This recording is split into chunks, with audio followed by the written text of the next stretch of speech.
Hi friends, ఈరోజైతే cabbage Manchuria చేయాలనుకుంటున్నాను. ఇప్పటికి ఒక 10వ అండి రికార్డ్ చేయడం. మా చిన్న పాప ఏదో ఒక శబ్దం చేస్తూనే ఉంటుంది.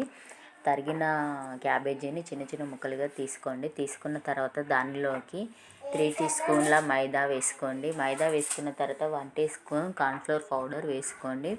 వేసుకున్న తర్వాత మీ రుచికి తగినంత కారం, ఉప్పు, గరం మసాలా, అల్లం వెల్లుల్లి పేస్ట్.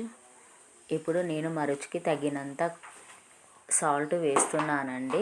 సాల్ట్ వేసుకున్న తర్వాత కారం వేస్తున్నానండి. తర్వాత గరం మసాలా పౌడర్ వేస్తున్నానండి.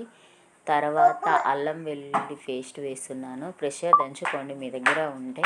నా దగ్గర లేదు కాబట్టి నేను వేయలే. తగినంత పసుపు వేసుకోండి. కరివేపాకు, కొత్తిమీరాకు కూడా వేసుకోవచ్చండి. నా దగ్గర లేదు, అందుకోసమే నేను వేయలేదండి.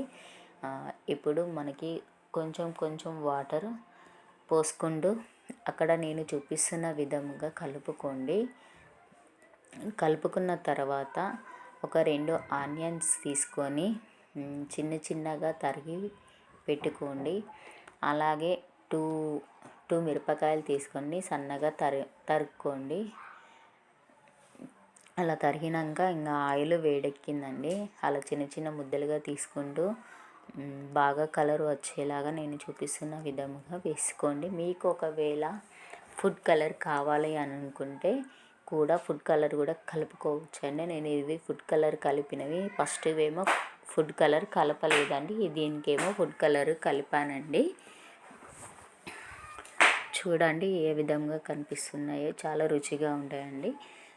ఇవి ఇలా కాలిన తర్వాత వాటిని తీసుకోండి. రెండుగా చల్లారిన తర్వాత వాటిని ఇరుచుకుంటూ పెట్టుకుంటే గ్రేవీ చాలా బాగా వస్తుందండి. అందుకోసం దాన్ని విరుచుకుంటూ సగం సగం ఒక్క దాంట్లో 2 చేసుకుంటూ ఉండండి. ఆ తర్వాత అదే నూనెలో కొంచెం తీసి పక్కకు పెట్టుకోండి. అదే నూనెలో మనం కట్ చేసి పెట్టుకున్న మిర్చి, 2 ఆనియన్స్ వేసుకోండి. మీరు ఒకటి టమాటా చాలా మగ్గింది ఉంటే అది వేసుకోండి. లేదు అని అనుకుంటే మనది టమాటా కెచప్ ఉంటుంది కదా అండి, అది వేసుకోండి. దానికి తగినంత కారం, ఉప్పు వేసుకోండి. అప్పుడే ఇది తయారవుతుందండి.